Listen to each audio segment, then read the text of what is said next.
Hi there and welcome back. In this module, we'll cover optimizing your Facebook Live traffic. By the end of this video tutorial, you'll learn the necessary steps and strategies to optimize your Facebook Live. Getting massive traffic flow to your live stream can be done by determining the best time and date to go live. And to get things running, proper planning is necessary. First is the preparation stage, where you generate ideas on what you plan to talk about during your live stream. While it's good to maintain a certain element of being impromptu and improvising, planning would help to minimize the awkward silences, which help to elevate the quality of the live stream. When you go live, there's little to no room for error because you won't be able to edit things out. Other elements of planning to consider is how long the live stream will be. What other opportunities do you have during the live stream to meet your objectives like sales, promotions, brand awareness, and so on, and the right time to go live. Once your planning is done, the next step is to inform your followers that you'll be conducting a live stream on Facebook at the determined time and date. This will prompt your audience and followers to be ready and make time for the live stream, especially when it's educational and adds value. You'd want to prompt them and create hype because your live stream can be part of a bigger marketing campaign or sales funnel. Therefore, you want the maximum number of audiences tuning in when you go live. Blast out the message through email and other social media sites. In your announcement, write a compelling and simple description for your live stream. Include an end benefit for your audience. Always think about WIIFM.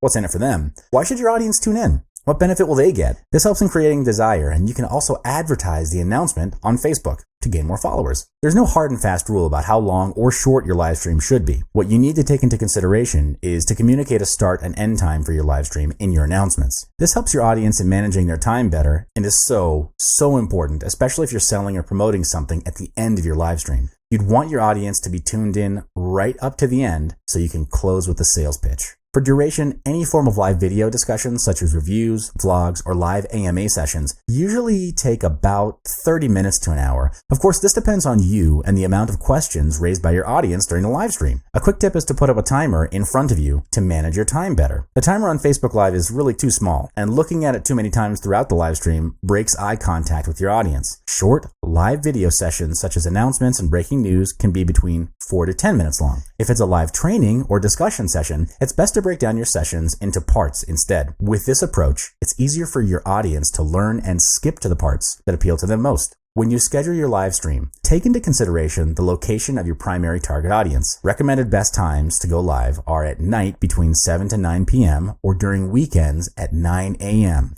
Generally, these are the times when your audience is back home from work and most likely to be on Facebook. Though these are the recommended times, what you can do is to put up a schedule in advance and educate your audience on the timing of when you're going to go live. It'll take a while at the beginning, but once you've done it a couple of times, your audience will know and anticipate your live streams. Also, take into consideration your time zone. This is important because when you have audiences from all around the world, you can't please everyone.